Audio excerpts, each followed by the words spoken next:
السلام عليكم ورحمة الله وبركاته. الحمد لله نحمده ونستعينه ونستغفره ونعوذ بالله من شرور أنفسنا ومن سيئات أعمالنا. من يهدي الله فلا مضل له ومن يضلله فلا هادي له. ونشهد أن لا إله إلا الله وحده لا شريك له. ونشهد أن سيدنا وحبيبنا ونبينا ومولانا محمدا عبده ورسوله. فقد قال الله تبارك وتعالى في كلامه المجيد وفي الفرقان الحميد: أعوذ بالله من الشيطان الرجيم. بسم الله الرحمن الرحيم. إن الله وملائكته يصلون على النبي يا أيها الذين آمنوا صلوا عليه وسلموا تسليما. اللهم صل على سيدنا حبيبنا نبينا شفيعنا مولانا محمد وعلى آله وأصحابه وبارك وسلم. সুলতানুল ওয়াজিন আশিক রাসূল ছোট হুজুর পীর কেবলা রাহমাতুল্লাহ আলাইহি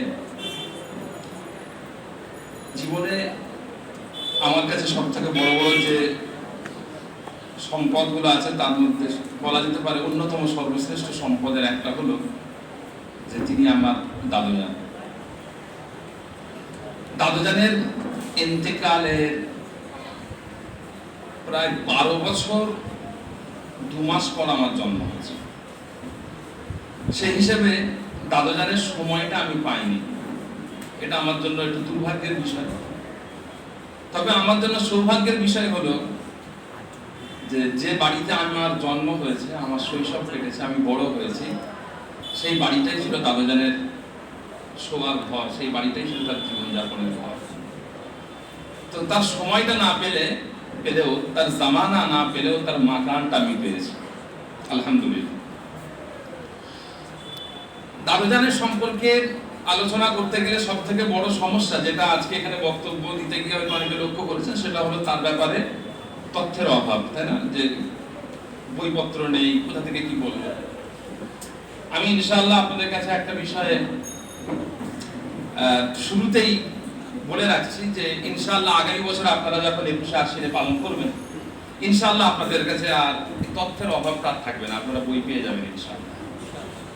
তো তার আগে আমি সংক্ষেপে দাদুজানের সম্পর্কে কয়েকটা কথা আপনাদের কাছে বলি। দুটো ভাগে বিভক্ত। একটা দাদুজানের জীবন সম্পর্কে পুরো প্রথম থেকে শেষ পর্যন্ত ছোট্ট একটা আলোচনা, যে তার জীবনের মূল জায়গাগুলো বলে দেওয়া, এবং শেষে দাদুজানের জীবন থেকে দু চারটে কথা বলা, যাতে তার ব্যক্তিত্ব সম্পর্কে আপনাদের কাছে একটা ধারণা তৈরি হয়।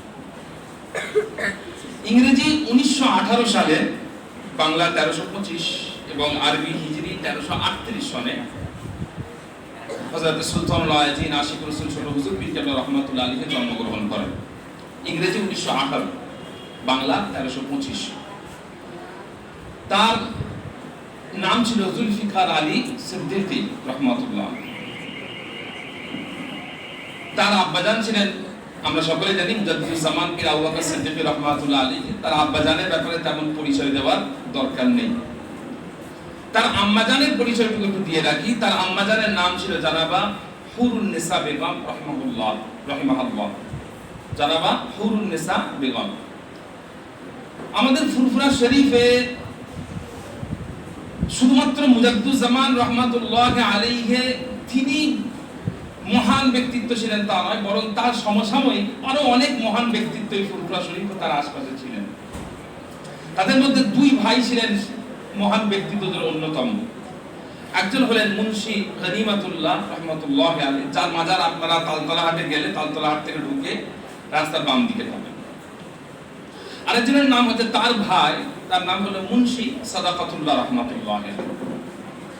মুন্সি সাদাকাতুল্লাহ রাহমাতুল্লাহ আলাইহির কবর আমাদের ফুরফুরা শরীফে দাদুজান হুজুরের মাজারের বিপরীত দিকে যে কবরস্থান আছে, সেই কবরস্থানের মধ্যে আছে। এই মুন্সি সাদাকাতুল্লাহ রাহমাতুল্লাহ আলাইহির কন্যা হচ্ছেন হযরত হুরুন্নেসা বেগম রাহিমাহুল্লাহ, যিনি দাদুজান হুজুরের আম্মাজান ছিলেন। মুন্সি সাদাকাতুল্লাহ রাহমাতুল্লাহ আলাইহি ছিলেন ফার্সি ভাষার একজন খুব বিখ্যাত ব্যক্তিত্ব, খুব বিখ্যাত পণ্ডিত। তার বাড়িতে নিয়মিত ফার্সি ভাষার ক্লাস বসতো এবং দেশে এবং দেশের বাইরে থেকে মানুষ তার কাছে ফার্সি ভাষা পড়তে আসতেন। অপরদিকে তার কন্যা ছিলেন একজন খুব বিদুষী রমণী, খুব অল্প কথা বলতেন, খুব ঠান্ডা মেজাজের ছিলেন এবং অধিকাংশ সময়টা ইবাদত বান্দেগীর মধ্যে কাটাতেন। দাদা হুজুর পীর কেবলা রহমাতুল্লাহ আলাইহির আমার দাদুজানের আম্মাজানের পক্ষ থেকে 3টে কন্যা সন্তান হওয়ার পর দাদুজান হুজুর রহমাতুল্লাহ আলাইহি জন্মগ্রহণ করেন। সেই হিসেবে বাড়িতে তিনি অনেক বেশি ভালোবাসা ছিলেন, কারণ 3টে মেয়ের পর একটা ছেলে, স্বাভাবিক ব্যাপার, খুব ভালোবাসা মহাব্বত থাকে। বোনেদের ভালোবাসা তিনি পেয়েছিলেন এবং মায়ের ভালোবাসাও তিনি অনেক বেশি পেয়েছিলেন। এর সাথে সাথে যেহেতু তিনি মুজাদ্দুজ্জামান রহমাতুল্লাহ আলাইহির সন্তান, তাই তার তারবিয়ত এবং পড়াশোনার প্রতি বাড়িতে অনেক বেশি ধ্যান দেওয়া শুরু হয়। তার সর্বপ্রথম পড়াশোনা শুরু হয় ফুরফুরা শরীফ মাদ্রাসায়, দাদুজান হুজুরের খানকাতে এবং ওইখানকার মসজিদে।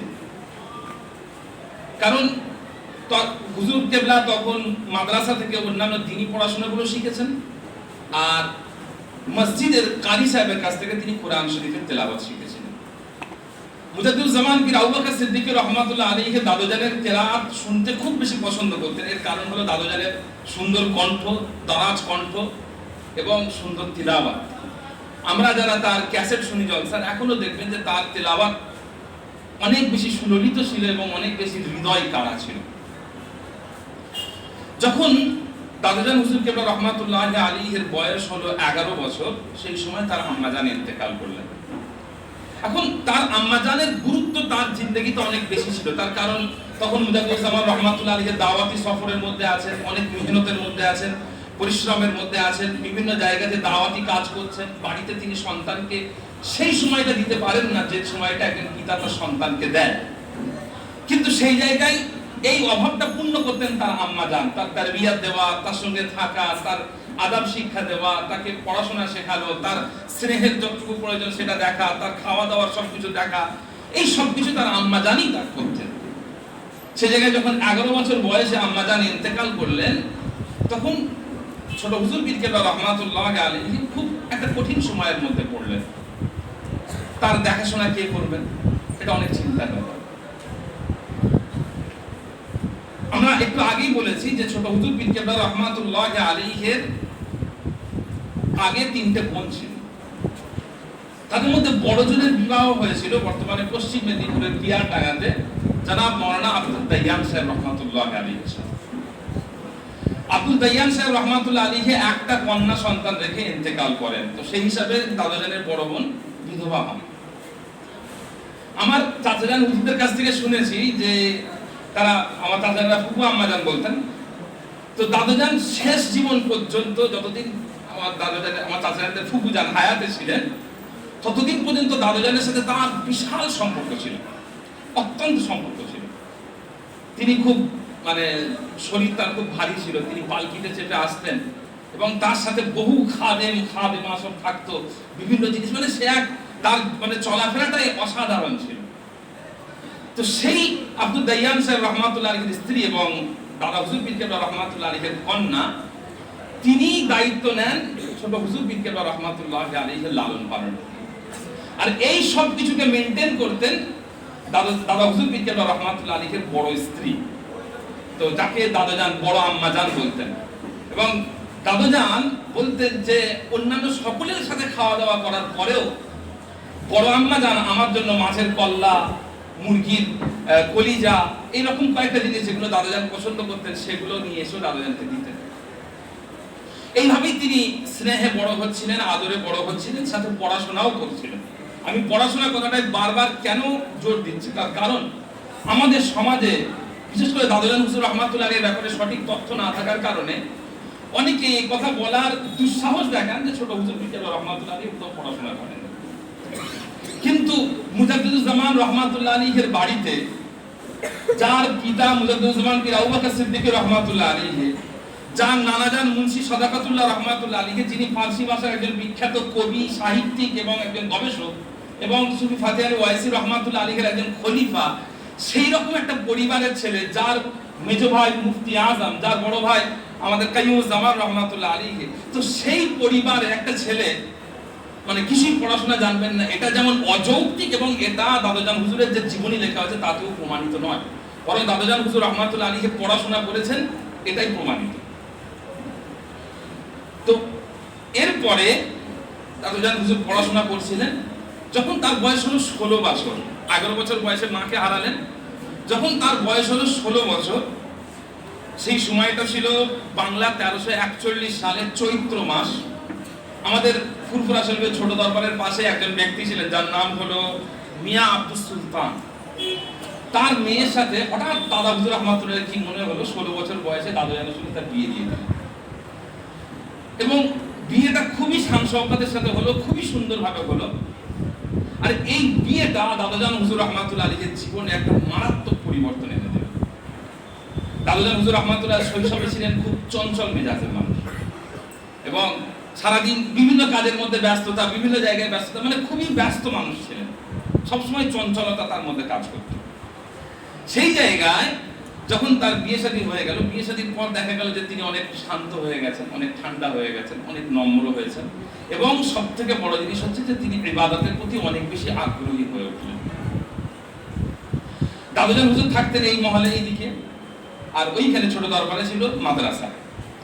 মাদ্রাসার দাদাজান যখনই আসতেন মাদ্রাসার লাইব্রেরিতে যেতেন, এবং লাইব্রেরিতে বহু সময় তিনি কাটাতেন। দাদা হুজুর পীর কেবলা রহমাতুল্লাহ আলাইহির খাদেমের তখন অভাব ছিল না, কিন্তু ছোট হুজুর পীর কেবলা রহমাতুল্লাহ আলাইহি সেই সময়তে সবসময় আব্বার খিদমতে, সবসময় আব্বার খিদমতে। আর এই খিদমতের মাঝেই দাদা হুজুর পীর কেবলা রহমাতুল্লাহ আলাইহি তাকে ইলমে জাহেরি এবং ইলমে বাতিনি এবং ইলমে লাদুন্নির একটা, যাকে বলা যেতে পারে খনি, তার হৃদয়ের মধ্যে দাদা হুজুর পীর কেবলা রহমাতুল্লাহ দিয়ে দিয়েছিলেন। তো 1345 সন, সেই সময় দাদাজান হুজুর রহমাতুল্লাহ আলাইহির বয়স হলো 20 বছর। সেই সময় মুজাদ্দুজ্জামান পীর আবু বকর সিদ্দিক রহমাতুল্লাহ আলাইহি ইন্তেকাল করলেন। দাদাজান হুজুর রহমাতুল্লাহ আলাইহি আবার একটা মারাত্মক সংকটে পড়লেন। তার কারণ তার আব্বা জানও নেই, এখন তার আম্মা জানও নেই। আম্মা জান আগে হারিয়েছেন, আব্বা জানকে হারালেন 20 বছর বয়সে। এই সময়টাতে দাদা হুজুর, ছোট হুজুর পীর কেবলা রহমাতুল্লাহ আলাইহি যে কাজটার প্রতি সবথেকে বেশি গুরুত্ব দিলেন সেটা হলো সাংসারিকতা। তিনি চাষবাস শুরু করলেন, মাছ চাষ করা শুরু করলেন, তারপরে পশু পাখি পালন করা শুরু করলেন। আমরা জানি যে আমাদের ফুলবাসীর পাশে একটা জায়গা আছে রাজাহাড়ির ডাঙ্গা বলে, আমাদের ওই জায়গাটা দাদা হুজুর পীর কেবলা রহমাতুল্লাহ আলাইহি কিনেছিলেন। তার কারণ যাদের কোনো জায়গা নেই, জমি নেই, কবর দেওয়ার জায়গা নেই, যাতে তাদের সেখানে কবর দেওয়া যায়। এবং এর আশপাশের বহু জায়গা মুজাদ্দুজ্জামান রহমাতুল্লাহ আলাইহি কিনেছিলেন, কিন্তু সেই জায়গাগুলো বিরান ছিল, কেউ ব্যবহার করতো না, বেকার পড়েছিল। দাদাজান হুজুর রহমাতুল্লাহ আলাইহিকে যেমন এক পাশে নিজে দাদা হুজুর রহমাতুল্লাহ তিনি যে জমি জায়গাগুলো পেয়েছেন সেগুলো তো চাষবাস করতে লাগলেন, এবং ওই পতিত জমিগুলোকেও তিনি আবাদ করে সেখানে চাষবাস করা শুরু করলেন। এবং ইন্টারেস্টিং ব্যাপার হলো তিনি গ্রামের সব চাষিদেরকে জড়ো করলেন, করে তাদেরকে দিয়ে কাজ করাচ্ছেন, এবং তাদের সাথে তিনি নিজে মাঠে খাটছেন। কিন্তু ওর মাঝখানে তিনি তাদেরকে নামাজ শেখাচ্ছেন, তাদেরকে ইসলাম শেখাচ্ছেন, তাদেরকে শরিয়াতের কথা আলোচনা করছেন, এবং দেখা যাচ্ছে যে মাঠে চাষও হচ্ছে, এর সাথে সাথে মানুষজন ইসলামও শিখতে পারছে। এইভাবে চললো বেশ কিছুদিন। এরপর আসলে 3 বছর পর 1348 সন হঠাৎ করে ছোট হুজুর পীর কেবলা রহমাতুল্লাহ আলাইহি দাদাজানের খেয়াল হলো যে তাকে হজ করতে হবে। তখন বয়স খুব কম, 23 বছর মতো বয়স, হজ করতে হবে, কিন্তু কাছে টাকা নেই, কি করা যাবে? অবশেষে তিনি অন্যান্য হুজুরদের সঙ্গে, হুজুর কেবলাদের সাথে আলোচনা করে সিদ্ধান্ত নিলেন যে একটা জমি বিক্রি করে তিনি হজে যাবেন। জমি বিক্রি করলেন, এবং 1348 সালে তিনি কলকাতা থেকে হজ যাত্রা করা শুরু করলেন। তিনি যখন মক্কা শরীফে পৌঁছালেন প্রচুর ইবাদত বান্দেগী করলেন, এবং মক্কা শরীফ থেকে যখন মদিনা শরীফে গেলেন তার ইবাদত বান্দেগীর মাত্রা অনেক বাড়লো। বিশেষ করে হুজুর পাক সাল্লাল্লাহু আলাইহি ওয়াসাল্লামের রওজার পাকে রিয়াজুল জান্নাতের পাশে দীর্ঘ সময় তিনি ইবাদত বান্দেগী করতেন, এবং এক পর্যায়ে এমন একটা জায়গায় চলে গেল যে তিনি খুব অসুস্থ হয়ে পড়লেন মদিনা শরীফে গিয়ে, এবং সেখানে অসুস্থতা এত বাড়লো যে তাকে হসপিটালে ভর্তি করতে হলো। তিনি খুব মনটা খারাপ হলো, তিনি কান্নাকাটি শুরু করলেন হসপিটালে শুয়ে শুয়ে, বয়স অল্প। আল্লাহ, আমি আপনার হাবিবের দরবারে আসলাম একটু ইবাদত করবো বলে, কিন্তু ইবাদতের কোনো সুযোগ পাচ্ছি না, আমি হসপিটালে ভর্তি। সেই সময় তিনি একটা স্বপ্ন দেখলেন, ছোট হুজুর পীর কেবলা রহমাতুল্লাহ। তিনি দেখলেন যে তিনি একটা জামাতে আছেন, নামাজের জামাত, সেখানে মানুষজন সব সবুজ কাপড় পরে আছেন, এবং তিনি সেখানে হাজির আছেন, বহু মানুষ সেখানে জড়ো হয়েছে, কিন্তু অবশেষে ইমামত করার জন্য দায়িত্ব তাকে দেওয়া হলো। এই স্বপ্নটা এত সুন্দর স্বপ্ন ছিল, তিনি মদিনা শরীফের স্বপ্নটা দেখলেন যে একটা সবুজ কাপড় পরা এক জামাতে তিনি নামাজের ইমামতি করছেন। এই স্বপ্নটা যখন দেখলেন তার পরের দিনে তিনি শারীরিকভাবে সুস্থতা অনুভব করলেন এবং তিনি আবার মদিনা শরীফে ইবাদত বন্দেগী শুরু করলেন। মদিনা শরীফ থেকে ফিরে তার জীবনে টার্নিং পয়েন্ট শুরু হলো। তিনি গ্রামে এসে সর্বপ্রথম নিজের মসজিদে মিলাদ করলেন এবং সেই মিলাদ মাহফিলে এত সুন্দর হলো যে তারপর থেকে এবারে তাকে দাওয়াত করার জন্য, মিলাদের মাহফিলে দাওয়াত করার জন্য চারিদিক থেকে মানুষজন তাকে ডাকতে লাগলো। তিনি শুধু মিলাদ করতেন, লক্ষ্য করবেন তিনি জলসা করতেন না, তখন ওয়াজ করতেন না, শুধু মিলাদ করতেন। এরপর বেশ কয়েক বছর চলে যাওয়ার পর আমাদের জাঙ্গিপাড়ার একটা জায়গা আছে রক্তা, জায়গাটার নাম রক্তা। এই রক্তার সন্তোষপুর বলে একটা জায়গা আছে, সেই জায়গাতে হাজী ইরশাদ আলী বলে একজন ব্যক্তি সর্বপ্রথম দাউজান হুজুরকে ধরলেন যে আমার বাড়িতে ওয়াজ করতে হবে। দাউজান হুজুর কোনোদিন ওয়াজ করেননি, অত্যন্ত চিন্তায় পড়ে গেলেন যে কি ওয়াজ করবো, আমি তো ওয়াজ কোনোদিন করিনি, আমি তো জানি না ওয়াজ কিভাবে করতে হয়। খুব ভয় পেয়ে গেলেন। চারিদিকে প্রচার হলো যে ছোট হুজুরকে আপনারা ওয়াজ করবেন, কিন্তু কোনো তিনি নিজে প্রস্তুত নন। তিনি অবশেষে হাজী ইরশাদ সাহেবকে ডেকে বলছেন আমি যেতে পারবো না, ওয়াজ টাজ করতে পারবো না। তো তিনি জোর জবরদস্তি, না আপনাকে যেতেই হবে, প্রচার করেছি, বেইজ্জতি হয়ে যাবে, এটা সেটা। তো তিনি খুব পেরেশান। কিন্তু যেদিন জলসার দাওয়াত তার আগের রাত্রে তিনি স্বপ্ন দেখলেন যে একটা জায়গাতে একটা জলসার মিম্বারে মুজাদ্দুজ্জামান রহমাতুল্লাহ আলীকে উঠছেন। কিন্তু হুজুর কেবলা এতটাই শরীরটা দুর্বল বয়সের কারণে এবং অসুস্থতার কারণে যে তিনি উঠতে পারছেন না। আর দাদাজান পিছন থেকে দাদা হুজুর পীর কেবলা রহমাতুল্লাহ আলীকে ধরেছেন, ধরে তুলে দেওয়ার জন্য চেষ্টা করছেন। তো যখন এরকম চলছে তখন স্বপ্নের মধ্যে দেখছে যে দাদা হুজুর রহমাতুল্লাহ আলী যে দাউজানকে লক্ষ্য পেছন থেকে দাউজানকে দেখলেন, দেখে বলে বাবা তুমি এসেছো? জি আব্বা। আচ্ছা এক কাজ করো, আমার শরীরটা ভালো লাগছে না, তুমি ওয়াজ করো। তো দাউজান হুজুর সেই সময় ওয়াজ করছেন এবং তিনি স্বপ্নে দেখলেন যে ফারতাকিব ইয়াউমা তাআতিস সামাউ বিদুখানিন মুবিন, কোরআন শরীফের যে আয়াত ফারতাকিব ইয়াউমা তাআতিস সামাউ বিদুখানিন মুবিন, তিনি এই আয়াতটার তাফসীর করছেন। এই কথাটা শোনার সাথে, এই স্বপ্নটা দেখার সাথে সাথে দাউজান হুজুরের মধ্যে একটা খুব জোশ তৈরি হলো, হ্যাঁ জলসা করতে পারবো। তিনি জলসা শুরু করলেন এবং সেই যে তার জলসা শুরু হলো এরপর থেকে তার ইতিহাস, সেই জলসার ইতিহাস, ওয়াজের ইতিহাস এবং তিনি মাহফিলের ইতিহাস কল্পনা করা যাবে না, বলে শেষ করা যাবে না। এপার বাংলায় ওপার বাংলায় আমার আব্বাজান হুজুর নিজে একটা কথা বলেছেন যে একবার আমি বাংলাদেশে ছিলাম এবং সেখানে মানে মূল জায়গা থেকে বহু দূরে আমাকে নিয়ে গেছে, আমি অসুস্থ হয়ে গেছি সারাদিন সফর করে। তো এক জায়গায় পৌঁছেছি, সেই জায়গায় ওয়াজ করবো বলে সেখানে একটা খুব মুরব্বী মানুষ আমার কাছে আসলেন, এসে বললেন আপনি ছোট হুজুরের ছেলে? আমার আব্বাজান বললেন জি আমি ছোট হুজুরের ছেলে। উনি লোকটা কেঁদে ফেললেন, বলে একটা খুব প্রাচীন একটা জীর্ণ শীর্ণ মসজিদে নিয়ে গেলেন। নিয়ে গিয়ে দেখলেন যে মসজিদটা কড়ি কাঠের তৈরি, ওপরে কড়ি কাঠ আছে, টালি আছে। তো তিনি দেখালেন যে সেই মসজিদের কড়ি কাঠে দাদুজানের নাম লেখা আছে। বললেন আপনার আব্বাজান বহু আগে এখানে এসেছিলেন এবং এই মসজিদটা তিনি তৈরি করে দিয়েছেন। তো তার জলসার ইতিহাস বহু লম্বা। শেষ যখন তিনি মালদায় গেলেন, আমার যতটুকু মনে পড়ে 7টা গাড়ি গিয়েছিল তার সাথে এবং দীর্ঘ সফর ছিল, পুরো মালদা মুর্শিদাবাদ এলাকায় বহু জলসা তিনি করেছেন। আমি সেই দিকে যাচ্ছি না কারণ সময় অল্প, আমি জাস্ট আপনাদের কাছে ধারণাটা দিতে চাই। তিনি জীবনের শেষ জলসা করলেন 1985 সালের 29শে সেপ্টেম্বর আমাদের ফুরফা শরীফের পাশে তালতলা হাট মসজিদে তার দাওয়াত ছিল। ইন্তেকালের আগে দাদুজানের ডান উল্টে একটা বিষ ফোড়া হয়েছিল। আর তিনি মানুষটা মানে একটু নিজের শরীরের প্রতি মানে একটু বেপরোয়া ছিলেন দাদুজান। তো তিনি ওটাকে একটু খুব চুলকাতো, তো সরসর করতো, তো তিনি চুলকে দিয়েছিলেন। দেওয়ার পরেই ওটার বিষ ফোড়াটা খুব বেড়ে গেছিল, শরীর অত্যন্ত খারাপ হয়ে গেছিল। তো তিনি বলছিলেন যে বাবা আমি জলসা করতে পারবো না। তালতলা হাটের মানুষ খুব জোর করলে যে হুজুর আপনাকে আসতেই হবে, আপনি দোয়া করে চলে যাবেন, যেমন হয় একজন জলসা করলে যেমন ভাবে তারা ডেকে নিয়ে যান। তো দাদুজান গেলেন শেষ পর্যন্ত এবং ওখানে পৌঁছে কি এমন হলো যে তিনি জাস্ট দোয়া করার জন্য যাবেন, কিন্তু প্রায় 1.5 ঘন্টা ওয়াজ করলেন তালতলা হাটে।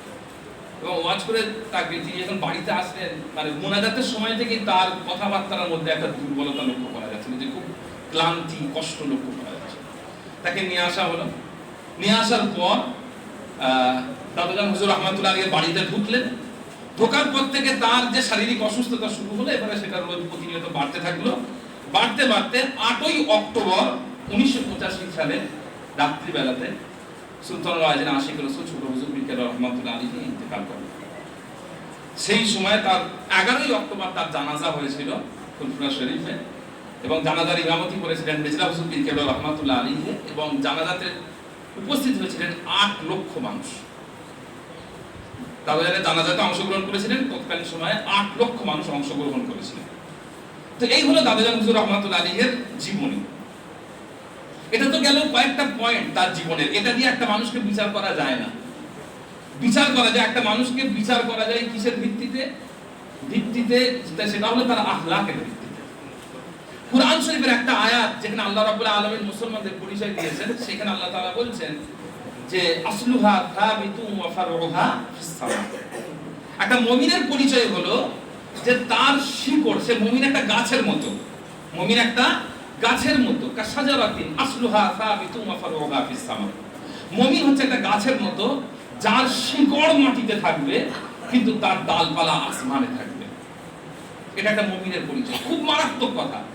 আল্লাহ রাব্বুল আলামিন বলে দিলেন যে একটা মুমিন তার বিনম্রতা, তার ভদ্রতা, তার নম্রতা, তার আদব এমন হবে যে সে মাটির সাথে থাকবে, তার আসল অর্থাৎ তার নম্রতা ভদ্রতা মাটির সাথে থাকবে, কিন্তু ওয়াফারউহা ফিস সামা, তার ইলম, তার আখলাক, তার মর্যাদা, তার সম্মান সেটা আসমান পর্যন্ত পৌঁছাবে। এটা একটা মুমিনের পরিচয়। দাদুজান হুজুর রহমাতুল্লাহ আলাইহি কি ছিলেন, তার মর্যাদা কি ছিল, সেটা বাংলার লক্ষ লক্ষ মানুষ সেটা বলবে, কিন্তু তার যে আসলটা জমিনে ছিল আমি শুধু এটা আপনাদের সামনে দেখাতে চাই। দাদুজান হুজুর রহমাতুল্লাহ আলাইহির জীবনের আমি দুটো পয়েন্ট বলবো। একটা হলো বিনম্রতা, আর আরেকটা হলো আল্লাহ তাআলার প্রতি ভরসা। বলে আমি শেষ করব। একটা হলো বিনম্রতা, একটা হলো আল্লাহ তাআলার প্রতি ভরসা। দাদুজান হুজুর রহমাতুল্লাহ আলাইহির বিনম্রতা কেমন ছিল আমি দুটো ঘটনা আপনাদেরকে বলি, অবাক লাগবে। একদিন দাদুজান হুজুর রহমাতুল্লাহ আলাইহির মসজিদে বসে আছেন, একজন ব্যক্তি দাদুজানের সঙ্গে দেখা করতে এসেছেন। দাদুজানের সাথে দেখা করতে এসেছেন, কিন্তু তিনি কোনোদিন দাদুজানকে সাথে দেখা করেননি, দাদুজানকে চেনেন না।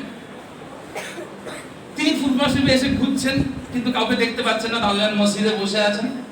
এমন সময় তিনি দাদুজানকে জিজ্ঞেস করলেন যে এখানে ছোট হুজুর কে আছেন, আমি ছোট হুজুরের সাথে দেখা করতে এসেছি। দাদুজান সেই সময় তাকে বললেন, বাবা আমার নাম জুলফিকার, তবে লোক আমাকে ছোট হুজুর ডাকে। যখন আমরা এমন একটা সময় বাস করছি যেখানে আমি আমার নামের সাথে, নিজের নামের সাথে আমি নিজেকে পীর, আল্লামা, মুহাদ্দিস, মুফাসসির, মুফতি আমি অভ্যস্ত, সেই জায়গাতে ছোট হুজুর পীর কেবলা রহমাতুল্লাহ একদিন জানতে এসে ছোট হুজুরকে, তিনি বলেন আমি জুলফিকার, এতটুকু। তবে এইটুকু বললে সে কি বুঝবে? সে তো ছোট হুজুরকে খুঁজছে, সে তো জুলফিকার সিদ্দিকীকে জানে না। তাই জন্য তাকে বললেন যে লোক আমাকে ছোট হুজুর বলে। আমি ছোট হুজুর এটা তিনি বললেন না, তিনি বললেন আমি জুলফিকার, লোক আমাকে ছোট হুজুর বলে। এটা প্রমাণ করে যে তিনি কতটা বিনম্র ছিলেন। আরেকটা ঘটনা বলি। তিনি তো মাদ্রাসা করেছিলেন, একটু আগে আপনাদের মাদ্রাসার প্রধান শিক্ষক তিনি আলোচনা করছিলেন দাদুজানের মসজিদ মাদ্রাসা সম্পর্কে। তো দাদুজান মাদ্রাসা করেছেন, মাদ্রাসার ছাত্ররা আছে, আর মাদ্রাসার ছাত্র জানেনই তো একটু নামাজের মধ্যে মাঝে মধ্যে হাসে। আমি যখন নিজে হিলস মাদ্রাসায় পড়তাম, আমরা যখন নিজেদের মসজিদ ছাড়া অন্য কোনো মসজিদে যেতাম, তখন আমরা কোনোদিন একসাথে কয়েকদিন দাঁড়াতাম না, কারণ ইমাম সাহেবের তেলাওয়াত ভুল হলেই ছাত্ররা হাসবে, এবং যখন পাশাপাশি থাকবে তো সেই হাসি অনেক বেড়ে যায়। তো কখনো কখনো ছাত্ররা নামাজের মধ্যে কি হেসে ফেলে।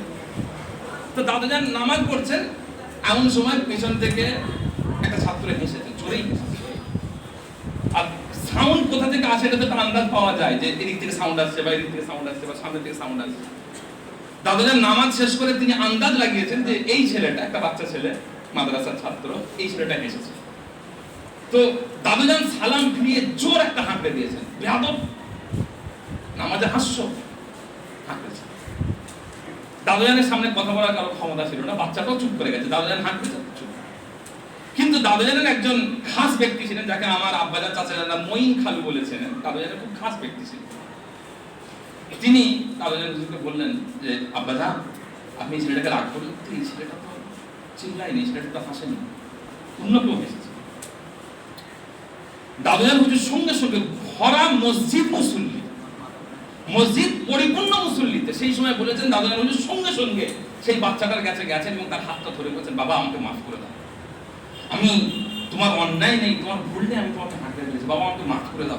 সেটা ঝরঝর করে কাঁদছে, হুজুর আপনি আমার কাছে মাফ চাইছেন, একটা সামান্য একটু হাত পেয়েছেন বলে, হুজুর আপনি আমাকে না, আমাকে মাফ করে দাও। এটাই ছিলেন ছোট হুজুর দিতে বাবা।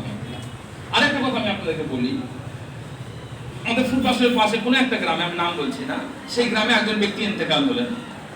ইন্তেকাল হওয়ার পর সকালবেলায় একজন ব্যক্তি, তার পরিবারের একজন এসে বললেন, হুজুর আমার অমুক ইন্তেকাল করেছেন, জানাজাটা আপনি পড়াবেন।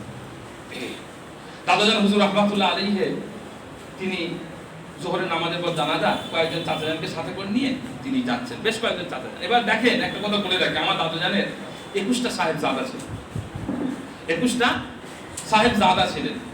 একজন মানুষের একটা সন্তান হলে এটা একটা বল, এটা একটা শক্তি। যে মানুষটার 21টা সন্তান, সেই মানুষটার বল বুঝতে পারছেন, দবদবা বুঝতে পারছেন। তো সেই মানুষটা নিজের কয়েকজন ছেলেকে সাথে করে নিয়ে গেছেন জানাজা পড়ানোর জন্য। তিনি যখন জানাজা পড়াবেন, ঠিক সেই সময় হঠাৎ করে একজন ব্যক্তি কোথা থেকে আসলেন, তিনিও পরিচিত ব্যক্তি, কিন্তু দাদুজানের সঙ্গে তার একটা খারাপ সম্পর্ক ছিল, দাদুজানকে পছন্দ করতেন না। এসে দাদুজানকে বলছেন, আপনি কি জানাজা পড়াবেন? হ্যাঁ, আমাদের লোক আছে, আপনি কি জানাজা পড়াবেন? ঠিক এইভাবে নিজের সন্তানেরা সেখানে আছে। দাদুজান হুজুর রহমাতুল্লাহ সঙ্গে সঙ্গে সঙ্গে সঙ্গে আচ্ছা ঠিক আছে, আমি জানাজা পড়তে এসেছি বাবা, আমি জানাজা পড়তে এসেছি না বলে তিনি পিছনে দাঁড়িয়ে জানাজা পড়লেন। এই জিনিসটা যদি আমার সাথে হতো, তাহলে আমি সেখানে কমপক্ষে তাকে দু চারটা কথা শোনাতাম যে আমাকে দাওয়াত করা হয়েছে বলে আমি এসেছি। কমপক্ষে তাকে বলতাম, তুমি কে, হে তুমি কি করতে কথা বলতে এসেছো? অথবা কমপক্ষে আমি বলতাম, ডাক তোর জানাজা, আমি ঘরে যাচ্ছি, বলতাম। এই একটা জিনিসের দাদুজান হুজুর রহমাতুল্লাহ করে দেখেন, তিনি কি করলেন, হ্যাঁ বাবা আমি জানাজা পড়ছি, আমি জানাজা পড়তে এসেছি বলে তিনি ওখানে দাঁড়িয়ে বাকায়দা জানাজা পড়লেন এবং যেভাবে তিনি এসেছিলেন সেভাবে তিনি ফিরে গেলেন। এটা প্রমাণ করে তিনি কতটা বিনম্র ছিলেন।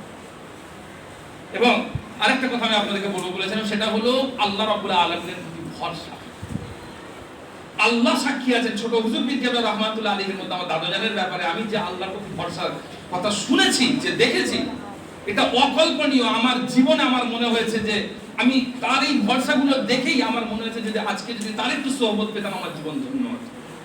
আমি একটা উদাহরণ দিই যে তিনি আল্লাহ রাব্বুল আলামিনের প্রতি কতটা ভরসা রাখতেন এবং তিনি সেটা কিভাবে প্রমাণ করেছিলেন। আমাদের ফুটপাথের থেকে কিছুটা দূরে একটা জায়গা আছে জাঙ্গিপাড়া, আপনারা নিশ্চয়ই জানেন জাঙ্গিপাড়া বাজার, তখন খুব বড় বাজার হতো, এখন তো বাজার অনেকটা ছড়িয়ে যাওয়াতে জাঙ্গিপাড়া বাজারের অত নাম নেই। তখন এলাকার মধ্যে খুব নাম করা 3-4টে বাজারের মধ্যে একটা ছিল। দাদুজান হুজুর রহমাতুল্লাহ গেছেন বাজার করতে, কাঁচা মালের বাজার করবেন। তবে দাদুজান গাড়িতে বসে আছেন, চাচাজান হুজুরদেরকে পাঠিয়েছেন বাজার করার জন্য। চাচাজান হুজুরা গেছেন, দাদুজান গাড়িতে নামেননি, গাড়িতে বসে আছেন। আর গাড়ির যে গ্লাস আছে পেছনের দিকটা দেখার জন্য, রিয়ার ভিউ গ্লাস, সেখান থেকে দাদুজান দেখছেন যে কি হচ্ছে। আমার চাচাজানরা হঠাৎ করে কি মনে হচ্ছে, বাজারে ঘুরতে ঘুরতে দেখলেন এক জায়গাতে একজন ব্যক্তি গলদা চিংড়ি বিক্রি করছে। তো চাচাজানদের খুব ইন্টারেস্ট এসে গেছে যে গলদা চিংড়ি খাবো, আজকে নিয়ে যাবো। তবে আমার দাদুজানের একটা অভ্যাস ছিল যে তিনি ছেলেপুলেদেরকে ভালো জিনিস খাওয়াতেন, আবার গরিবিটাকেও তাদেরকে অনুভব করাতেন।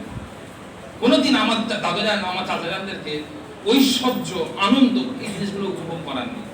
আমার আব্বাজান নিজে বলেছেন যে রোজ এঁটো সেদ্ধ আমি জীবনে দেখিনি, কি হয় আল্লাহ ভালো জানেন, প্রচুর তলায় হয় এরকম কিছু হয়, আমি জীবনে দেখিনি।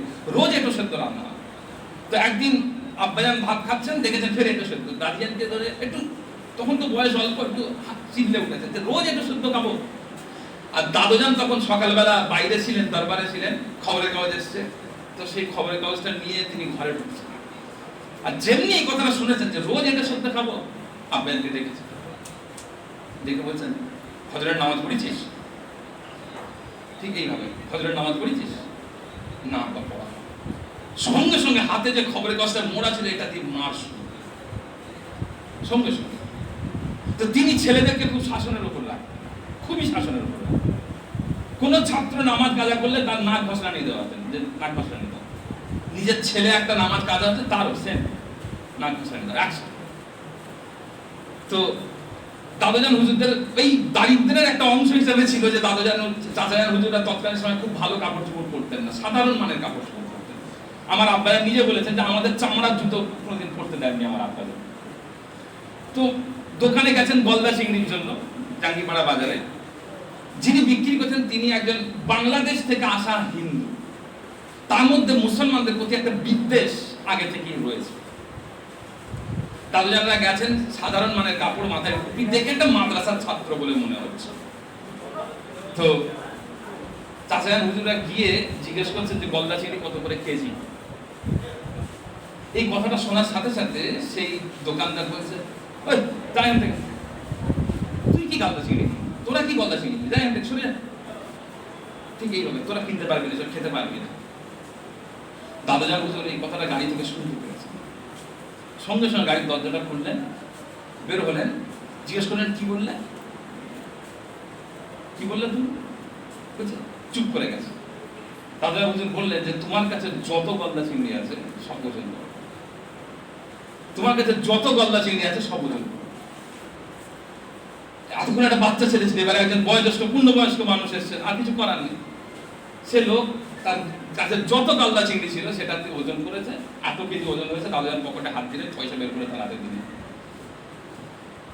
এই জায়গাটায় একটা যে কোনো বড় লোক করতে পারত, এতটুকু তো যে কোনো বড় লোক করতেই পারে যে আমি তোর কাছে যা আছে সব কিনে নেবো, তা আমিও করতে পারি।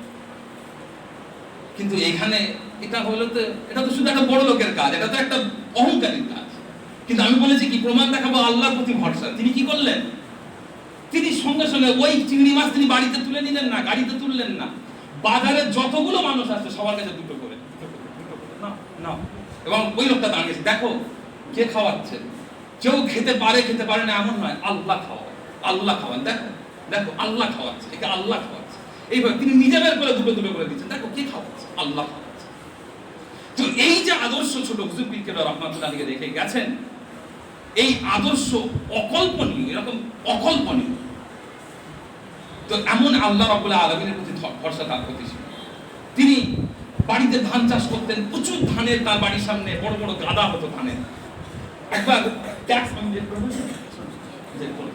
তিনি ধান চাষ করতেন তার বাড়িতে, তো ট্যাক্স নেওয়ার জন্য একজন এসেছে, তার ট্যাক্স নেবে। তো ধান মাপছে, এসে বলছে আপনার তো প্রচুর ধান হয়, আপনাকে তো অনেক খাজনা দেওয়া উচিত, অনেক ট্যাক্স দেওয়া উচিত। দাদুজান বলছেন এক কাজ করো, তোমরা সব নিয়ে চলে যাও, যা ধান আছে সব নিয়ে চলে যাও, খালি আমার বাড়ির খাবারের ব্যবস্থাটা করে দাও। বলছে আপনার বাড়িতে খাবার কজনের? উনি বলছেন আমার বাড়িতে খাবার হচ্ছে আমার 4টে স্ত্রী, 16টা মেয়ে, 21টা ছেলে এবং 250 জন মাদ্রাসার ছাত্র, তাদের সকলের দুবেলার খাবার ব্যবস্থা। সঙ্গে সঙ্গে যারা এসেছিল তারা বললো হুজুর আমার দরকার নেই, আপনার যা আছে আমরা আপনার থেকে ট্যাক্স নিচ্ছি। তো যে মানুষটা নিজের বাড়িতে রোজ দুবেলা এতটুকু খাবার ব্যবস্থা করতেন, সেই মানুষটার নাম হলো ছোট হুজুর পীর কেবলা রহমাতুল্লাহ আলাইহি। তো আজকে আমরা খুব দুঃখের বিষয় যে এই কথাগুলো আজকে আলোচনা হচ্ছে, কিন্তু এই কথাগুলো লেখার আকারে আসেনি, কিন্তু প্রচেষ্টা চলছে এবং আশাবাদী ইনশাআল্লাহ আগামী 1 বছরের মধ্যে একটা বই আকারে ছোট হুজুর পীর কেবলা রহমাতুল্লাহ আলাইহির জীবনকে তুলে ধরা সবার সামনে। দোয়া করেন আল্লাহ রাব্বুল আলামিন যেন তৌফিক দান করেন, আল্লাহুম্মা আমিন। দাদুজানের ব্যাপারে অনেক স্মৃতি মাথায় আসছে, কিন্তু সময় কম আর অনেকেরও কথা বলার আছে। এই পর্যন্তই সংক্ষিপ্ত করলাম। ওমা আলাইনা ইল্লাল বালাগ। আসসালামু আলাইকুম ওয়া রাহমাতুল্লাহি ওয়া বারাকাতুহু।